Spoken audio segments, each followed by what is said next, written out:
In today's video, I'm going to be showing you guys how to drive an AMG. The car that we have for today is my 2019 AMG GTS. Let's get cracking. Basically, what I'm going to do is I'm going to describe the features and then I'm going to go out and demonstrate them. The weather is definitely not on our side today, especially with all this power and rear-wheel drive. So we'll keep it to a minimum.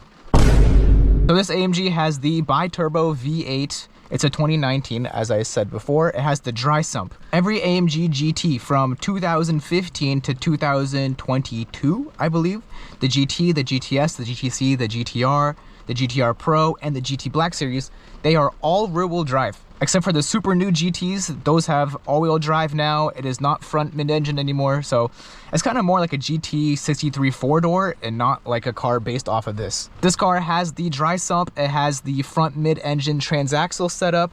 It's basically 50-50 weight distribution. All right, and I'm about to turn the car on, but I want to let you guys know, this car just has emotion start to begin with.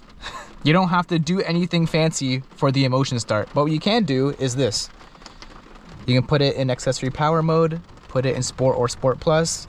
We're definitely not going to be using race mode today because, as you can see, the weather's pretty bad. We're going to put it in sport plus mode, and that's all you need. I will crack the window a little bit so you guys can hear the startup. Let's try not to get too wet.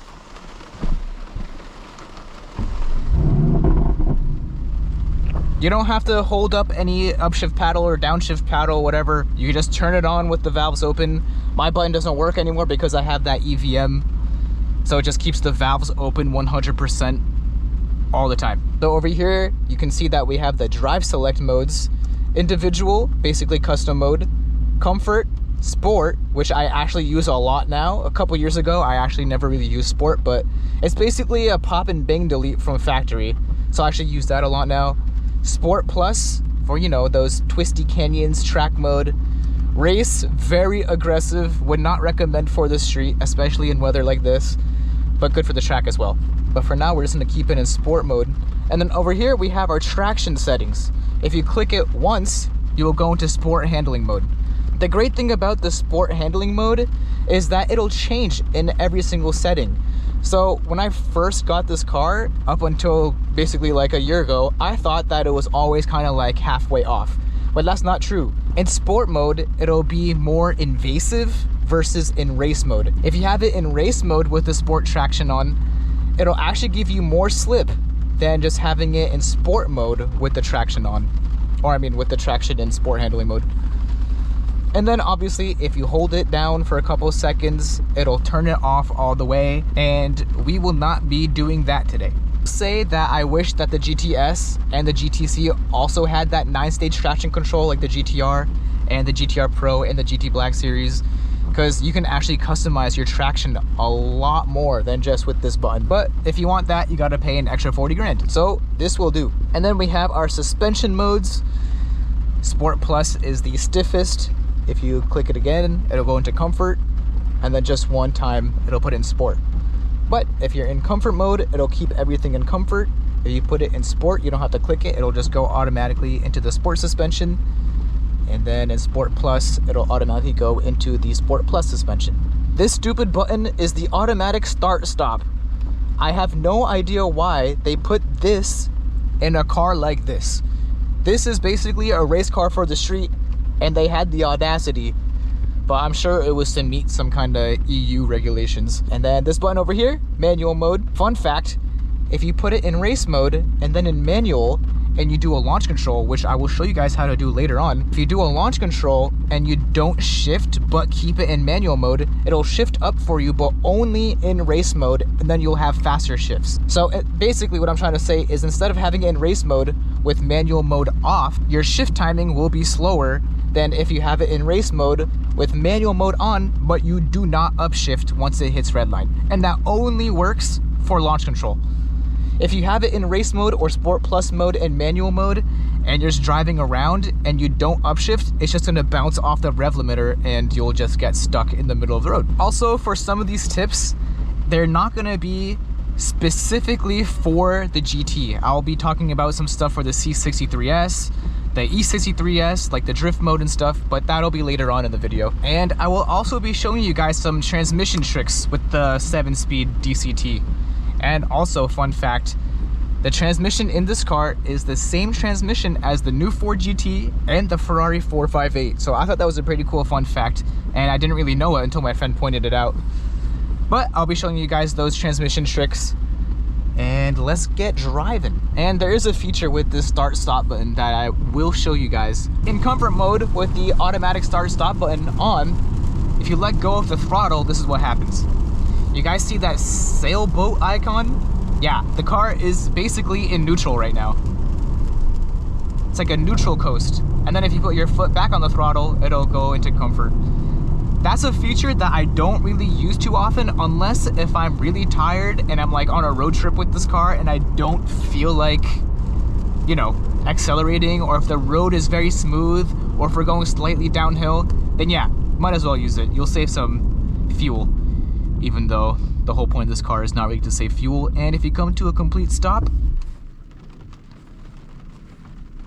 it's so quiet. So quiet. But I don't want to damage the car over time, so I literally never turn that on. So we'll just keep it in sport mode. We'll get some decently quick shifts, and we won't have to deal with that stupid automatic start stop. And I will say, this transmission at lower speeds, sometimes it's very clunky, but when you're above half throttle and like over 3,000 RPM, the shifts are so fast. It's like lightning, dude. Put it in Sport Plus. There's no cars behind us. Let me just straighten out. Actually, we won't do Sport Plus. Let's do Race. Let's go balls to the wall. There's no one behind us.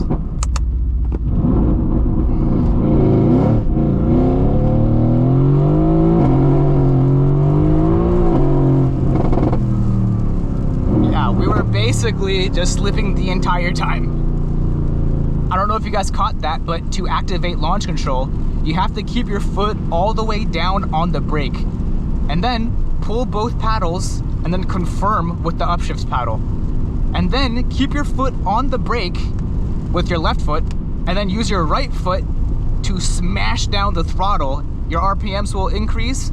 You take your left foot off the brake, you keep your right foot down on the throttle, and then you'll go. Yeah, it is very complicated. In the GTC and in the AMG GTR, all you have to do is just keep your left foot on the brake, your right foot on the throttle, and then it'll just automatically activate launch control for you. You don't have to go through like the hassle of using the paddles, but it doesn't really bother me.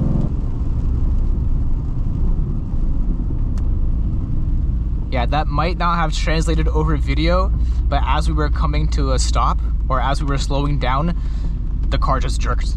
The transmission is pretty jerky, but it's a sports car. What are you gonna do about it? All right, so right now we are in 6th gear. If I hold the downshift paddle, see, the car automatically put us into the 3rd gear. Instead of us clicking the downshift paddle 3 times, all we have to do is just hold it, and the car just automatically just put us into 3rd gear.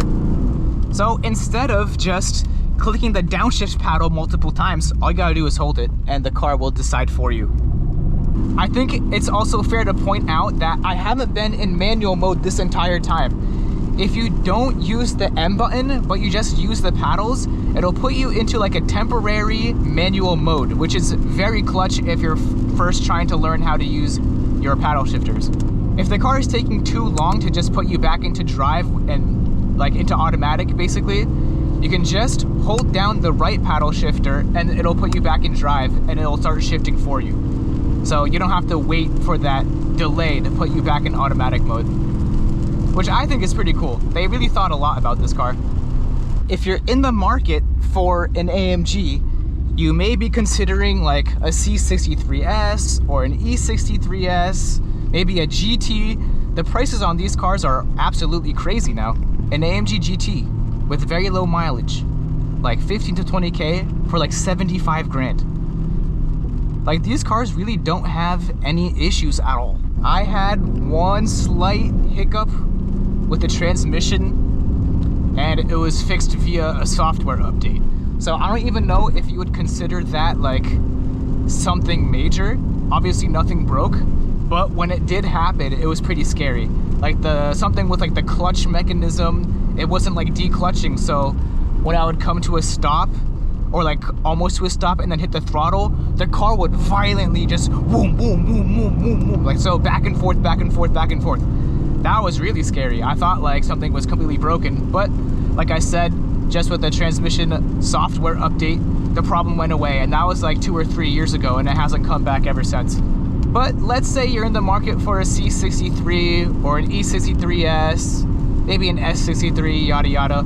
If you have the 4MATIC Plus system, you can activate drift mode. Basically, the car will go from all-wheel drive mode to rear-wheel drive mode. And to activate that, you gotta put the car into Sport Plus or race mode, turn your traction off all the way, hold it all the way down, and then hold both paddle shifters, and a prompt will pop up on your screen asking you if you want to activate drift mode. Obviously, you do. Especially in weather like this, you just have to confirm with the upshift paddle, and then you'll be in drift mode. And you have to be in manual mode in order to activate it. And then if you're looking for something more dailyable, you don't have to get a GT. You can daily this car, but like I said before, it's basically a race car for the street. If you want something that's still a V8 and rear-wheel drive, get a C63, get like a 2019 or a 2020. You'll get more features in a 2019 C63 than in a 2019 AMG GT. You know that 9-stage traction control that I was talking about earlier? You actually get that in the 2019 C63S. Also, in race mode, as you guys can see, the car will not upshift until it hits red line. That's why I'm saying it's very aggressive for the street, and it's only good for the track.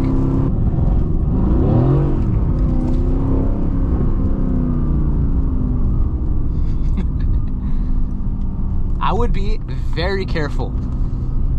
This car is so balanced that you kind of have to push it a little bit extra just to get it to break loose. But once it breaks loose, it's not too bad to control. Let's say you just finished 3 or 4 laps on the track, your car is really hot. If you put it in race mode, leave it in race mode, and then turn your car off, apparently the car will maintain its cooling functions. So let me get out and show you guys. Oh, Jesus. That guy hit the biggest pothole ever. Anyway, since I didn't really drive the car hard at all, obviously because of this rain, if you kept it in race mode and then turned the car off, there'll be additional cooling, so it'll actually keep the fans running for a little bit longer. For those of you that are interested, this is the car that we used today for the video.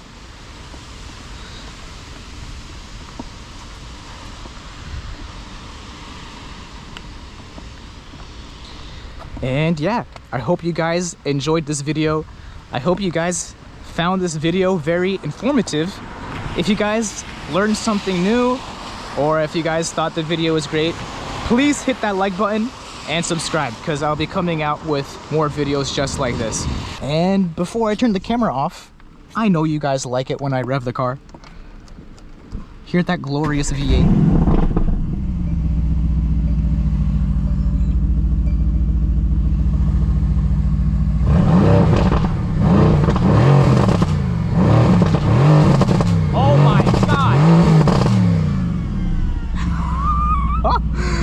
Oh my God, that'll never get old.